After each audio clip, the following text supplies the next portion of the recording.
स्वामी श्री लीलाशाह जी महाराज के सत्संग प्रवचन से।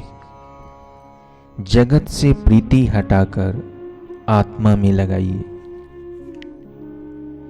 जैसी प्रीति संसार के पदार्थों में है, वैसी अगर आत्मज्ञान, आत्मध्यान, आत्मानंद में करें तो बेड़ा पार हो जाए।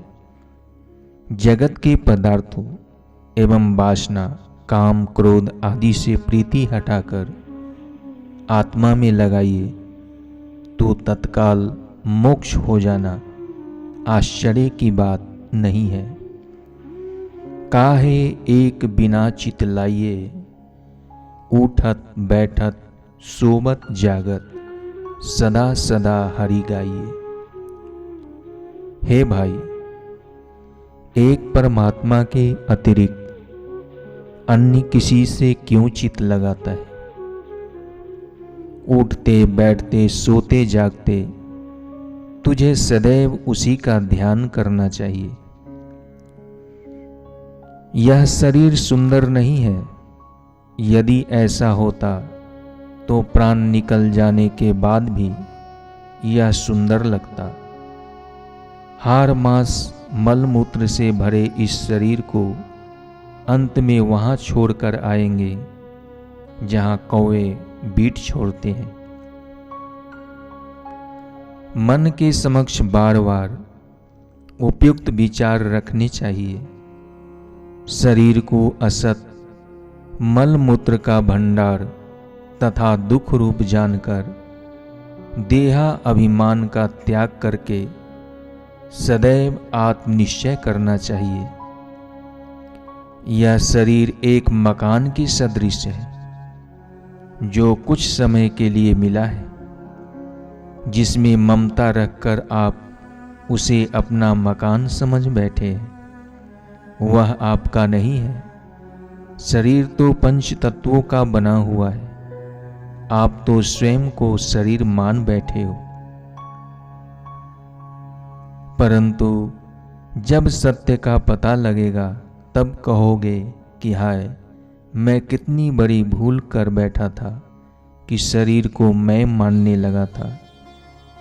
जब आप ज्ञान में जागोगे तब समझ में आएगा कि मैं पंच तत्वों का बना यह घर नहीं, मैं तो इससे भिन्न सच्चित आनंद स्वरूप हूं। यह ज्ञान ही जिज्ञासु के लिए उत्तम खुराक है। संसार में कोई भी किसी का बैरी नहीं है। मन ही मनुष्य का बैरी और मित्र है। मन को जीतोगे तो वह तुम्हारा मित्र बनेगा। मन बस में हुआ तो इंद्रियां भी बस में होगी।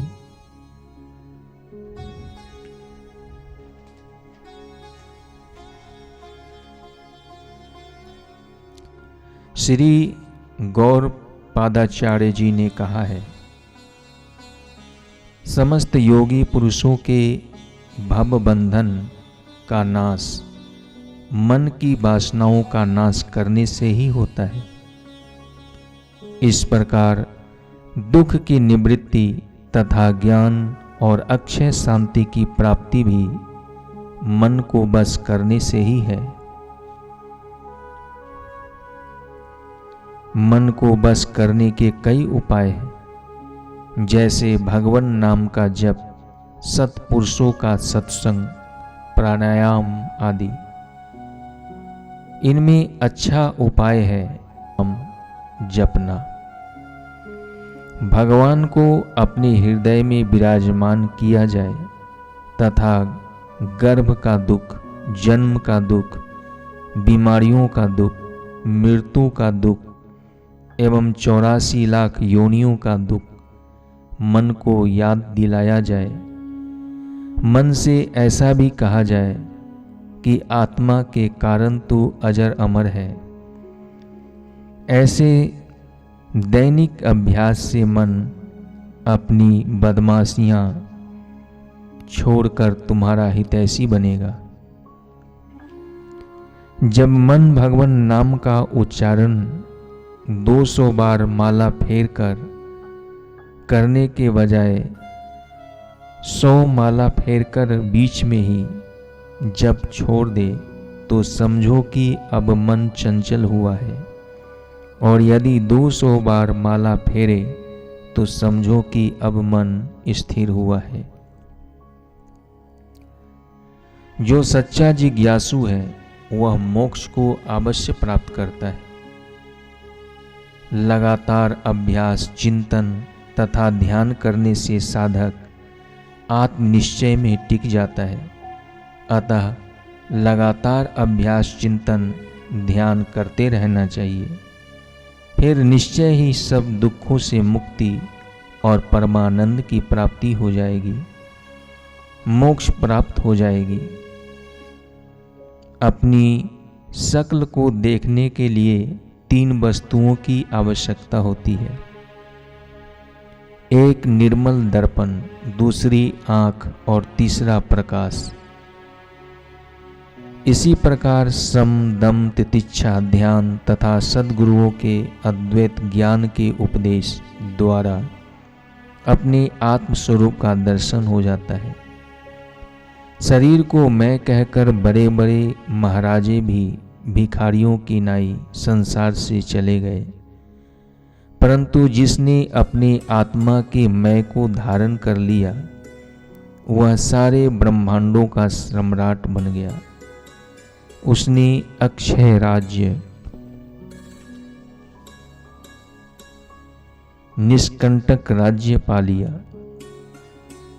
हम परमानंद स्वरूप पर ब्रह्म हैं, सब में हमारा ही रूप है।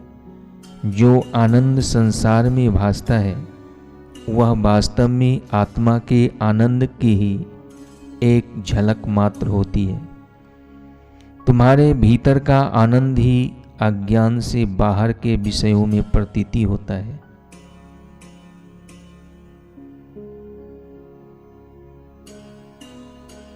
हम आत्मानंद रूप पहले भी थे, अभी भी है, में भी रहेंगे। यह जगत न पहले था न बाद में रहेगा, किंतु बीच में जो दिखता है वह भी अज्ञान मात्र है। केवल आनंद तत्व था, वैसे ही अभी भी ब्रह्म का ही अस्तित्व है। जैसे सोना जब खान के अंदर था तब भी सोना था, अब उसमें से आभूषण बने तो भी वह सोना ही है, और जब आभूषण नष्ट हो जाएंगे तब भी वह सोना ही रहेगा। वैसे ही केवल आनंद स्वरूप पर ब्रह्म ही सत्य है। चाहे शरीर रहे अथवा न रहे, जगत रहे अथवा न रहे, परंतु आत्म तत्व तो सदा एक का एक, ज्यों का त्यों है। हरि ओम। पूज्य गुरुदेव भगवान के श्री चरणों में प्रणाम।